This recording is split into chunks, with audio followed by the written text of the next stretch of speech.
தலைப்புச் செய்தி. மணல் கொள்ளை தொடர்பாக 5 மாவட்ட ஆட்சியர்களிடம் 10 மணி நேரம் நடைபெற்ற விசாரணையில் ஆஜரான 5 மாவட்ட ஆட்சியர்களும் முழு ஒத்துழைப்பு அளித்ததாக அமலாக்கத்துறை தரப்பிலிருந்து தகவல் ஒன்று வெளியாகியிருக்கிறது. இது பற்றிய மேலும் விவரங்களை செய்தியாளர் சதீஷ் மணி கூற கேட்கலாம். வணக்கம் சதீஷ் மணி.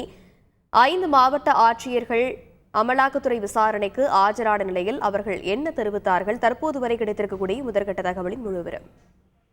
கடந்த 2 ஆண்டுகளில் தமிழகத்தில் அனுமதிக்கப்பட்ட மணல் குவாரிகளில் கிட்டத்தட்ட அனுமதிக்கப்பட்ட அளவை விட 4730 கோடி ரூபாய் அளவிற்கு மணல் கொள்ளை நடந்துள்ளதாக அமலாக்கத்துறையினர் சோதனை மேற்கொண்டனர். சோதனையின் தொடர்ச்சியாக பல்வேறு அதிகாரிகளுக்கு சம்மன் அனுப்பி அவர்கள் அளித்துள்ள வாக்குமூலங்களின் அடிப்படையில 5 மாவட்ட ஆட்சியர்களை நேற்று விசாரணைக்கு அழைத்திருந்தாங்க. இதுல வேலூர், தஞ்சை, அரியலூர், திருச்சி, கரூர் உள்ளிட்ட மாவட்ட ஆட்சியர்கள் நேற்று காலை சுமார் 10 மணி அளவுல நுங்கம்பாக்கத்தில் உள்ள அமலாக்கத்துறை அலுவலகத்துல ஆஜரானாங்க.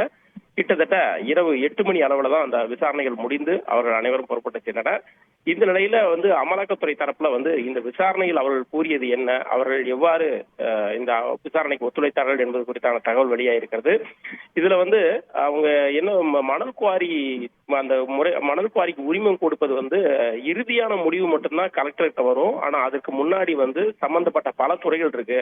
நீர்வளத்துறை, மாசு கட்டுப்பாட்டு வாரியம், வருவாய்த்துறை, தாசில்தார் உள்ளிட்ட பலர் அனுமதி இது தொடர்பான அனுமதி கடிதங்களை பரிசீலித்து அதன் பின்பாக தான் இறுதியான முடிவு மட்டும் தான் தங்கள்கிட்ட வருது அப்படிங்கிற மாதிரியும் அந்த விசாரணையில தெரிவிச்சிருக்காங்க.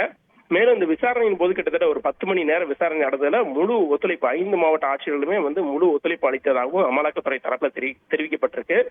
மேலும் மாவட்ட ஆட்சியர்கள் கொடுத்துள்ள அனைத்து வாக்குமூலங்களும் இறுதியாக எழுத்து மூலமாக பதிவு செய்யப்பட்டு அவர்களோட கையெழுத்துடன் அது பெறப்பட்டிருக்காங்க. ஏற்கனவே இந்த வழக்கு பல கட்டத்தை தாண்டி வந்திருக்கு. இந்த நிலையில 5 மாவட்ட ஆட்சியர்களும் கொடுத்துள்ள வாக்குமூலங்கள் அனைத்துமே அவர்கள் கையெழுத்துடன் பெறப்பட்டிருப்பதால அவர்கள் அளித்துள்ள வாக்குமூலங்கள்ல கூறப்பட்டுள்ள தகவலின் அடிப்படையில இந்த விசாரணை அடுத்த கட்டமா செல்லும் அப்படின்னு சொல்லி அமலாக்கத்துறை தரப்பில் தெரிவிக்கப்பட்டிருக்காங்க. அடுத்த கட்டம் என்ன அப்படின்னா, இது பல துறைகள் சம்பந்தப்பட்டிருப்பதா கலெக்டர் சொல்லியிருக்கிறதுனால இந்த வருவாய்த்துறை, அதே போல நீர்வளத்துறை, மாசு கட்டுப்பாட்டு வாரியம் உள்ளிட்ட பல துறைகள்ல இந்த மணல் குவாரி சம்பந்தப்பட்ட பல துறைகள் சென்றுதான் இந்த அனுமதி இறுதியாக கலெக்டர்கிட்ட வருது. எனவே சம்பந்தப்பட்ட அந்த வருவாய்த்துறை அதிகாரிகள், தாசில்தார், ஆர்டிஓ, அதே போல சாண்ட் மைனிங் ஆபீசர்ஸ், அதே போல பொல்யூஷன் கண்ட்ரோல் போர்டு ஆபீசர்ஸ், நீர்வளத்துறை ஆபீசர்ஸ் இவங்கிட்ட எல்லாம் அடுத்த கட்டமா விசாரணை நடத்தக்கூடும் அப்படிங்கறது அமலாக்கத்துறை தெரிவிச்சிருக்காங்க. இந்த விவகாரத்துல மாவட்ட ஆட்சியர்கள் அளித்துள்ள அந்த வாக்குமூலம் அவங்க கையெழுத்திட்டு கொடுத்திருப்பதனால இது ஒரு மிகப்பெரிய ஒரு ஆவணமாக இந்த அமலாக்கத்துறை தரப்புல கூறப்படுது. இதன் அடிப்படையில இந்த 4000 கோடி ரூபாய் மணல் முறைகேடு பல துறைகளுக்கும் துறை சார்ந்த அதிகாரிகளுக்கும் இந்த விசாரணை வளையத்துக்குள்ள கொண்டு வரப்படுவார்கள் அப்படிங்கறத அமலாக்கத்துறை தரப்புல தெரிவிக்கப்படுகிறது. விரிவான விவரங்களுக்கு நன்றி சதீஷ் மணி. செய்திகளை உடனுக்குடன் தெரிந்து கொள்ள உடனே சப்ஸ்கிரைப் பண்ணுங்க.